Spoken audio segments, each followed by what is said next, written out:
మరి ఈ జైనింగ్ కార్యక్రమానికి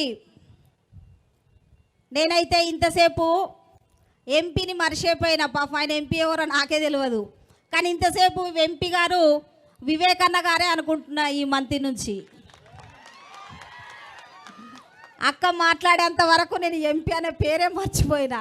అంటే కల్వకుంట్ల పాలనలో ఎంపీ లేదు, ఎమ్మెల్యే లేదు, అట్లా ఉన్నది. అవునా కాదా? మరి వివేకన్న గారికి అన్న, థ్యాంక్ యూ అన్న. వివేకన్న గారికి అన్న, నేను మా లింగన్న జిల్లా పరిషత్తులో ఒకే టర్ము జడ్పీటీసీలం.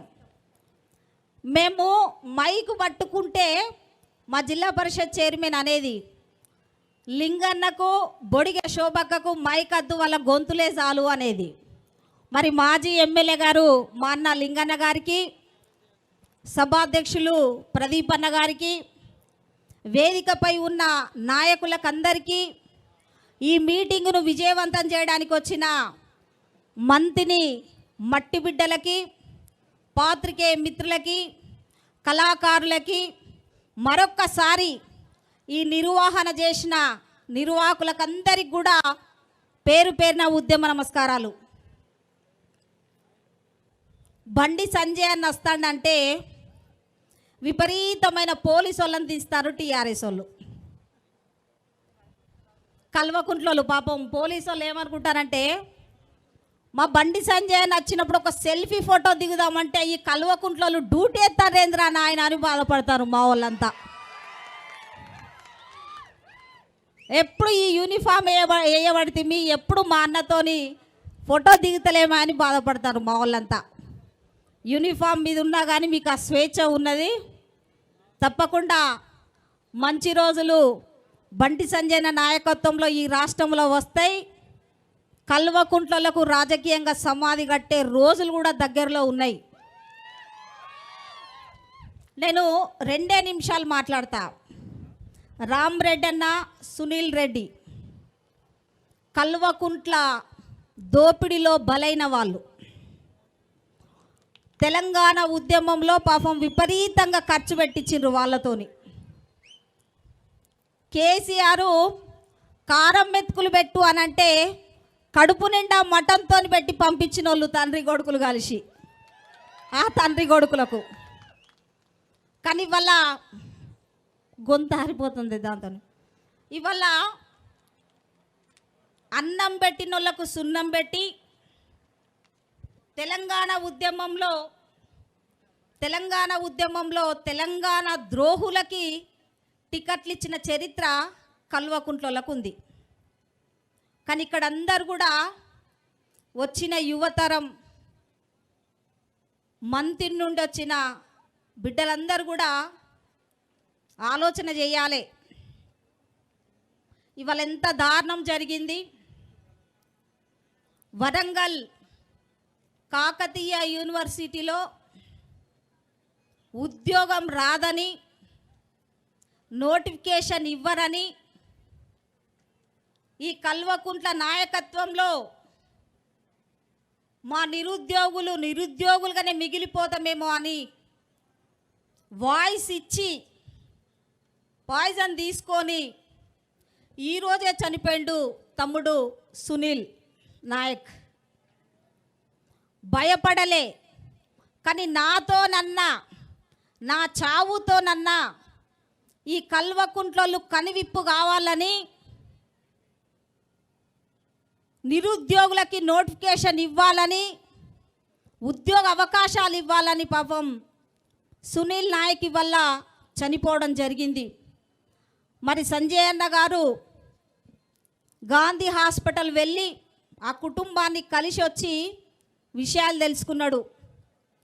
ఆ తమ్ముడు తనకు తాను చనిపోలే. ఇవాళ సునీల్ నాయక్ చావు కారణమైంది కల్వకుంట్లోళ్ళు మాత్రమే. ముమ్మాటికి వల్ల సునీల్ అనే తమ్ముడిని చంపింది కేసీఆర్, కేటీఆర్ అనేది మాత్రము మనం మర్చిపోవద్దు. అంతేకాదు, నిన్న మొన్న జరిగిన ఎన్నికలలో, పట్టభద్రుల ఎన్నికలలో పట్టపగలే దోపిడి దొంగలకు ప్రభుత్వ ఉద్యోగస్తులు ఓట్లేసి 2 ఎమ్మెల్సీ స్థానాలు ఇవ్వడం వల్ల ఇవల్ల సునీల్ నాయక్ అనే విద్యార్థి బలిదానమైండు. ఇది ప్రభుత్వ ఉద్యోగస్తులకి ఇలా కేటీఆర్కే ఆ తమ్ముడు చావుకు కారణమని నేను ఈ సందర్భంగా గుర్తు చేస్తున్నా. ఆ తల్లిదండ్రుల గర్భశోకం ఊరికే పోదు. నీ కుటుంబంలో కేటీఆర్ చచ్చిపోతే తెలుస్తుంది కేసీఆర్ ఆ గర్భశోకం ఏందనేది.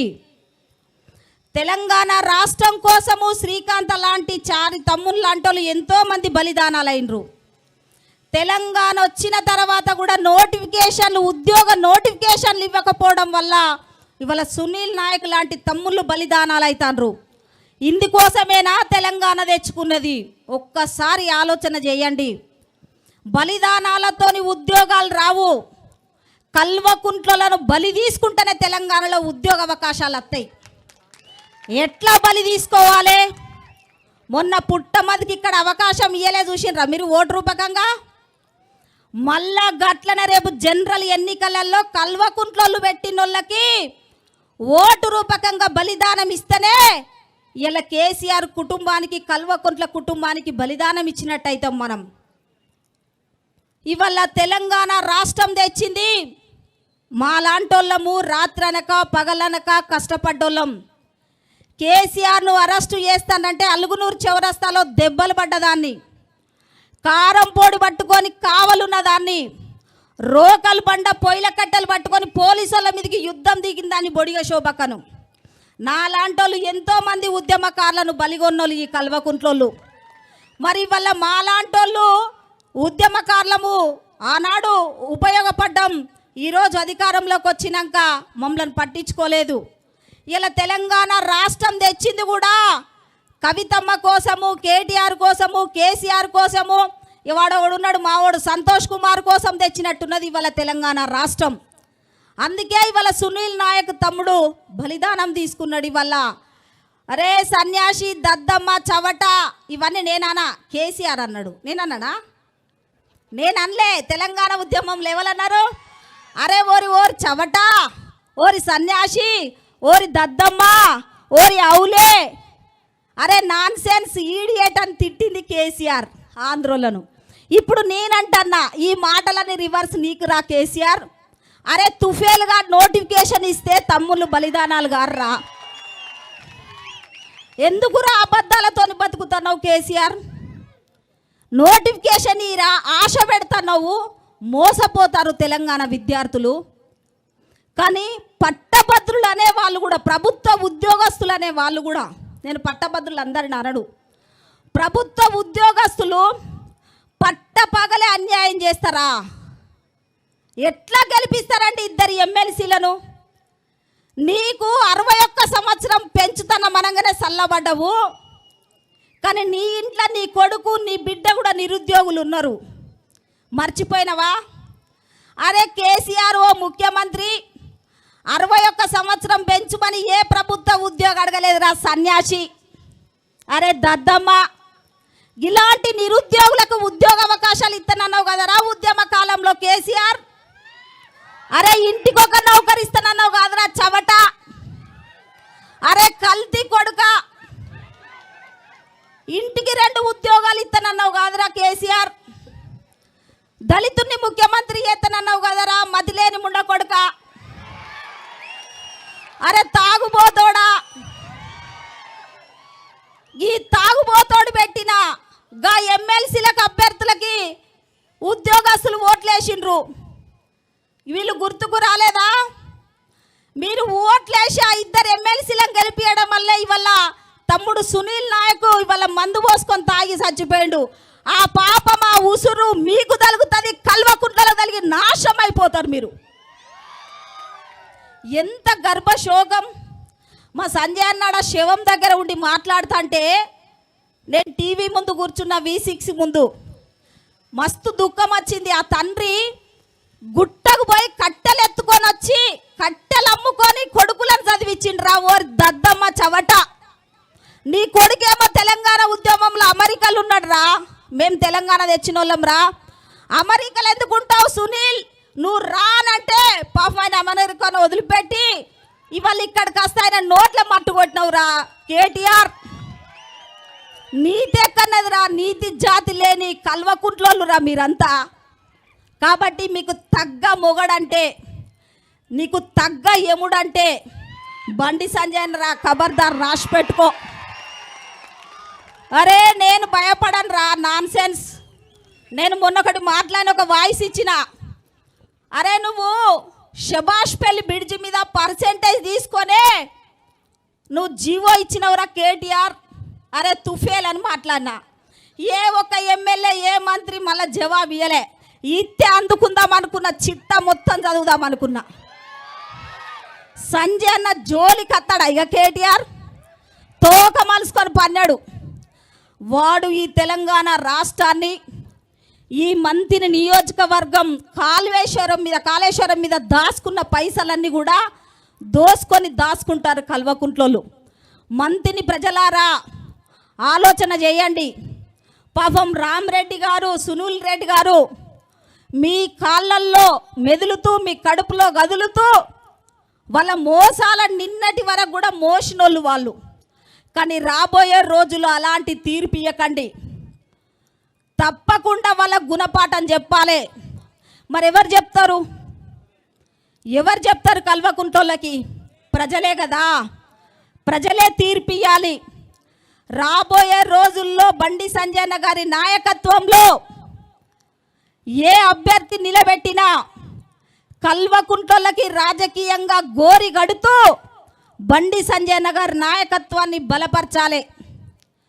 ఇక ఈ పిచ్చోడు మాట్లాడతాడు, వాడు కేటీఆర్ పిచ్చోడు అనాలి. ఎందుకంటే అమెరికాలో చదివచ్చినోడు. ఇక్కడ చదివి వస్తేనేమో చదువుకున్నోళ్ళ బాధ, ఆకలి బాధ, ఆ చదువు విలువ, తల్లిదండ్రులు కష్టపడి అప్పో సప్పో తీసుకొచ్చి తల్లి మీద ఉన్న పుస్తెలు కుదబెట్టి కొడుకులను చదివిస్తే దాని బాధ తెలుసు.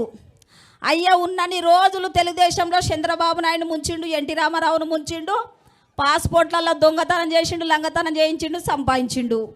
ఆ పైసలతోని అమెరికాలో నువ్వు చదువుకున్నావు. నీకు ఇక్కడ తెలంగాణ విద్యార్థుల బాధ తెలియదు, వాళ్ళ గాథ తెలియదురా. Non sense. నీ అయ్యకు చెప్పురా కేటీఆర్, ఉద్యోగాల నోటిఫికేషన్ ఇవ్వమని చెప్పురా. ఎన్నికలంటే సంకలు కొట్టుకుంటూ పోతాండ్రు ఎందుకురా? ఇలా నాగార్జున సాగర్ ఏమో ఎత్తిపోయిందని ఉరుకుతాండ్రు. నిరుద్యోగులకు ఒకవైపు నోటిఫికేషన్ ఇవ్వాలని అంటాన్రా. నీ అయ్య రాత్రో మాట మాట్లాడతాడు, తెల్లారో మాట మాట్లాడతాడు. నువ్వంతేనారా కేసీఆర్, కేటీఆర్? కవితమ్మకు పదవి లేకుంటే 4 రోజులు కూడా కాలే.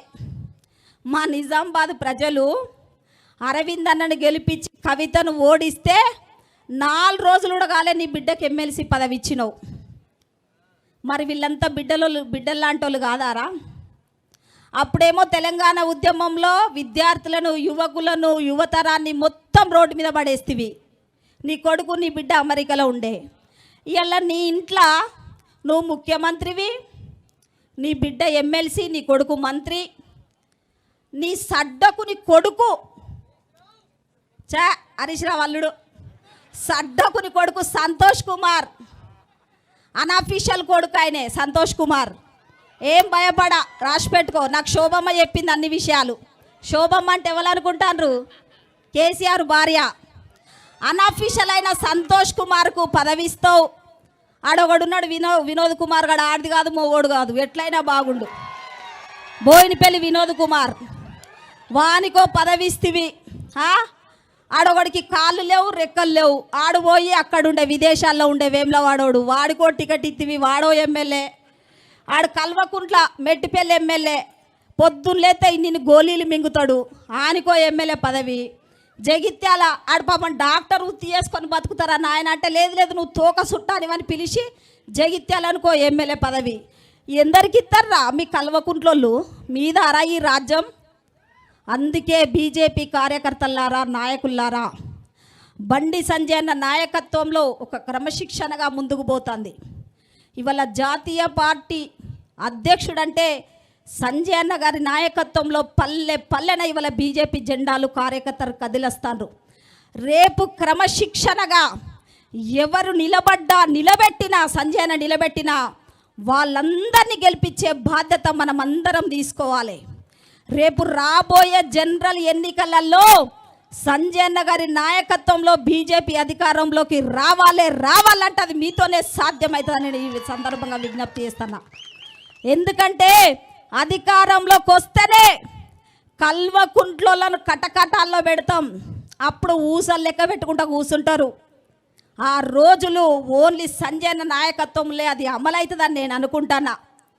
ఇక ఎంత బాధాకర విషయం అంటే సంజయ్ అన్న పొద్దున్నెత్తే బయసపోయిండు. మేమేమో ఎమ్మెల్సీ ఎన్నికల ప్రచారంలో ఉన్నాం. అన్న ఎమ్మెల్సీ ఎన్నికల ప్రచారం చూసుకుంటుండ్రు, బయసపోతుండు. 4 సంవత్సరాల పాపను అత్యాచారం చేస్తే ఈ మూర్ఖుడు మన రాష్ట్ర ముఖ్యమంత్రి దుర్మార్గుడు కనీసము ఆ అమ్మాయి మీద అత్యాచారం చేసిన వాళ్ళ మీద ఇప్పటి వరకు కేసు పెట్టలే, మానవత్వంతో మాట్లాడలేదు ఈ మానవ మృగం కేసీఆర్ కేటీఆర్. కానీ మా సంజయ్ అన్న నిత్యం పోయి అక్కడ మనోధైర్యాన్ని ఇచ్చొచ్చిండు. అంతేకాదు పోలీసు వాళ్ళు కూడా అక్కడ ఎట్లా మాట్లాడుతారు అంటే, ఇగో చేస్తే చేసి అత్యాచారం కానీ బయట చెప్పకండ్రి, అట్లా మాట్లాడకండ్రే, మీకు మానవత్వం ఉన్నది పోలీసు వాళ్ళలారా. మీ ఇంట్లో పిల్లలు ఉన్నారు, కేసీఆర్ ఇంట్లో ఒక్కతే మనమరాలు, మరి అక్కడ 4 సంవత్సరాల పాప మీద అత్యాచారం జరిగితే నీ ఇంట్లో ఒక మనమరాలు ఉన్నది కదా, ఆడజన్మ అందరిది ఆడజన్మే కదా. కేటీఆర్కి ఒకతే బిడ్డ, మంచిగా ఏనుగోలు ఉంటుంది, కొడుకు బిడ్డ. మరి నీ మన్మరాలకు జరిగిందని అనుకొని మానవత్వంతో కనీసం మాట్లాడవా? మానవత్వం లేని మృగాలు కల్వకుంట్లోళ్ళు. ఇదే మంతిన్లో భార్య భర్తలు న్యాయవాదులు పట్ట పగలే నడి రోడ్డు మీద పోలీసుల సాక్ష్యంగా నరికి చంపితే ఏమీ చేయనోళ్ళు పోలీసులు. ఇక ఒక్కొక్కరు అంటారు కదా పాపం, అందరు నాన్న ఏ గాజులేసుకున్నారా మీరంతా అంటారు. నీ అవ మేము గాజులేసుకున్న వాళ్ళం తక్కువలమా, ఆదిశక్తులం మాకు గనుక అవకాశం వస్తే చీల్చి చెండాడతాం. మళ్ళా సమ్మక్క సారక్క వారసులం మేం, రాణి రుద్రమాదేవి వారసత్వాన్ని పుచ్చుకున్నోళ్ళం మేం, మమ్మల్ని చాకలి ఐలమ్మ వారసత్వాన్ని పుచ్చుకొని ఉన్నోళ్ళం, గాజులేసుకున్నోళ్ళరా అంటారు. మరి మొన్న పట్టపగలే భార్య భర్తలు న్యాయవాదులను హత్య చేస్తే మరి ఎవరేం చేయకపోయా, గాజులు వేసుకున్న వాళ్ళు అందామా, వేసుకొని వాళ్ళు అందామా? ఎందుకు దొరకబట్టలేకపోతాండ్రు? ఇదే మంతిన్లో దళితుణ్ణి పోలీస్ స్టేషన్లో లాకప్ డెత్ చేయించిండు ఒక నాయకుడు, మీకు తెలుసు. ఏమీ చేయలేకపోయిండ్రు, కానీ ప్రజలు మాత్రం మంచి తీర్పిచ్చిండ్రులే, ఓటమి పాలు చేసిండ్రు. అంటే మంతిన్లో లాకప్ డెత్తులు, హత్యలు, అత్యాచారాలు, మానభంగాలేనా? వీళ్ళకేనా మనం ఓట్లేసేది? ఒక్కసారి ఆలోచన చేయండి. కల్వకుంట్లోళ్ళు దోసుకపోతాండ్రు ఈ మంతిన్ నుండి. ఈడ గెలిచినోళ్ళు హత్యలు, అత్యాచారాలు, మానభంగాలు చేస్తాండ్రు. ఈ వీళ్ళ జెండాలు మోస్తామా? వీళ్ళకా జైజేలు కొట్టేది? ఒక్కసారి ఆలోచన చేయండి. ధర్మం కోసం, న్యాయం కోసం పోరాటం చేస్తున్న బీజేపీ పార్టీ, జాతీయ పార్టీ, ప్రధానమంత్రి గారి నాయకత్వాన్ని ప్రజలందరూ కూడా హర్షిస్తుండ్రు. ప్రతి గ్రామంలో ఇవాళ 95% ఇవాళ సెంట్రల్ ఫండే ప్రతి గ్రామంలోకి వస్తుంది. మీరందరూ ఒకసారి ఆలోచన చేయండి. రాబోయే రోజుల్లో పాపం, నేను సంజయ్ అన్న గారికి వేదిక మీద నుంచి మరొకసారి గుర్తు చేస్తాను, నాలాగనే రామ్ రెడ్డి అన్నను, సునీల్ రెడ్డి గారు కల్వకుంట్ల చేతిలో మోసపోయిన వాళ్ళన్నా, ఆర్థికంగా, మానసికంగా, శారీరకంగా మోసపోయిన వాళ్ళన్నా మన బీజేపీ పార్టీలో విశ్వాసం, గౌరవము, అందులో మీ నాయకత్వం. వివేకన్న లింగన్న మేము కూడా మోసపోయిన వాళ్ళమే, కానీ మేము గోసపడతలేము, వాళ్ళను గోసపెట్టే రోజులు మాకు వచ్చినాయి. కాబట్టి అన్న మంచి గౌరవము, ఒక మంచి మనోధైర్యాన్ని మీరు ఇస్తారన్న ఒక నమ్మకంతో, విశ్వాసంతో మన పార్టీలో వస్తుండ్రన్న. కల్వకుంట్ల చేతిలో మోసపోయిన వాళ్ళందరూ రండి బీజేపీలకు, కల్వకుంట్లకు గోరి కడదాం. ఏమీ కాదు, దయచేసి మీరందరు రండి, కదలి రండి అని కూడా మీ అందరికీ మంత్రి నుంచి విజ్ఞప్తి చేస్తానా. ఏది ఏమైనా బీజేపీ పార్టీ బండి సంజయ్ అన్న గారి నాయకత్వంలో ఎవరు అడ్డుకోలేరు. పాపం తండ్రి కొడుకు అడ్డుకొని శాతగాక ఓ శక్తిని లేపి ముంగట పెట్టిండ్రు. కానీ అది ప్రజాస్వామ్యవాదులు అందరు అర్థం చేసుకున్నారు. తర్వాత మీడియా కూడా మాకు ఒక V6 తప్ప ఏ ఛానల్ చూసినా కల్వకుంట్లలోకే యాజమాన్యం, పాపం యాజమాన్యం అంతా అమ్ముడు పోయింది. ఏం అత్తలేదు, ఏం చూసినా ఊగే V6 పెట్టాలి. లాస్ట్కు మా ఇంట్లో వంట చేసే మనిషి కూడా ఏమంటుందంటే V6లో అయితే వస్తుంది మేడం, మన వార్తలు ఎలా రావని అంటది. అంటే దయచేసి ఇవాళ మీడియాను కూడా కొన్నారు కల్వకుంట్లోళ్ళు. కాబట్టి ఈ గడీల పాలన నుంచి మనలాంటోళ్ళకు విముక్తి అది బండి సంజయ్ గారి నాయకత్వంలో. కాబట్టి మరి రాబోయే రోజుల్లో ఈ మంతిన్లో బీజేపీ జెండా ఎగరవేస్తారని, బండి సంజయ్ గారి నాయకత్వాన్ని అందరూ బలపరుస్తారని, రాబోయే రోజుల్లో కల్వకుంట్లకు గోరి గడతారని, అలా గోషి ఊడగొడతారని. అవునా కదా? మరి ఎందుకు చప్పట్లు కొడతలేరు తమ్మి? Thank you. కొట్టించుకోవడం కాదు, మీరు వింటున్నారా లేదా అని. అంతేకాదు పాపం కళాకారులు కూడా మోసపోయిన వాళ్ళే, అందరికీ నౌకర్లు రాలే. కల్వకుంట్ల కుటుంబానికి పాటలు పాడిన వాళ్ళకే నౌకర్లు వచ్చినాయి. అలా చాలామంది నిరుద్యోగులు ఉన్నారు. తెలంగాణ కోసమేమో పాటలు పాడించుకున్నాడు, కానీ కల్వకుంట్ల కోసం ఇప్పుడు పాట పాడేటోళ్ళకే నౌకర్లు ఇచ్చిండ్రు అలా. కాబట్టి కళాకారులకు కూడా మరొకసారి థ్యాంక్స్ చెప్తూ, ఇంత మంచి మీటింగ్కు నాకు అవకాశం కల్పించిన మా అంటే అన్ననాలో రామరెడ్డి అన్నయ్య అంట సునీల్ రెడ్డి గారికి మరొకసారి థ్యాంక్స్ చెప్తూ నేనైతే నిజంగా మరొకసారి చెప్తున్నా, నేను అసలు ఎంపీ గారంటేనే వివేకానందదే పోతుంది. అరే వివేకానంద ఎంపీ ఉండగా అక్కనేమో కాదు అని అంటుంది ఏందని నా స్పీచ్ వింటూ నేను మర్చిపోయినా. రాబోయే రోజుల్లో కూడా మాలాంటి నాయకులకి మీరు గుండెలో పెట్టుకుంటారని, మంచి అవకాశం కల్పిస్తారని ముమ్మాటికి ఇలా కల్వకుంట్లకు దట్టమైన పార్టీ అంటే అది బీజేపీ పార్టీ. బలమైన ప్రతిపక్షం. రేపు అధికారంలోకి వస్తాం, కల్వకుంట్లందరినీ కూడా కటకటాల్లో లెక్క పెడతాం. నా చొప్పది దగ్గర కోట్లాది రూపాయలు పర్సెంటేజ్ తీసుకున్న కేటీఆర్ను వడ్డీతో సహా బండి సంజయ్ అన్న ప్రభుత్వానికి కట్టించే ప్రయత్నం చేస్తానని మరొకసారి సెలవు తీసుకుంటూ భారత్ మాతాకి థ్యాంక్ యూ. హాయ్ ఫ్రెండ్స్, మా టుడే టుమారో యూట్యూబ్ ఛానల్ చూస్తున్నందుకు చాలా థ్యాంక్స్. మరిన్ని లేటెస్ట్ వీడియోస్ కోసం వెంటనే సబ్స్క్రైబ్ చేయండి. అలాగే ఈ బెల్ ని కూడా రింగ్ చేసేయండి. మా నోటిఫికేషన్స్ అన్ని మీ మొబైల్లో వస్తాయి. అలాగే మా వీడియోస్ మీకు నచ్చితే లైక్ చేయండి, షేర్ చేయండి, నచ్చకపోతే కామెంట్ చేయండి.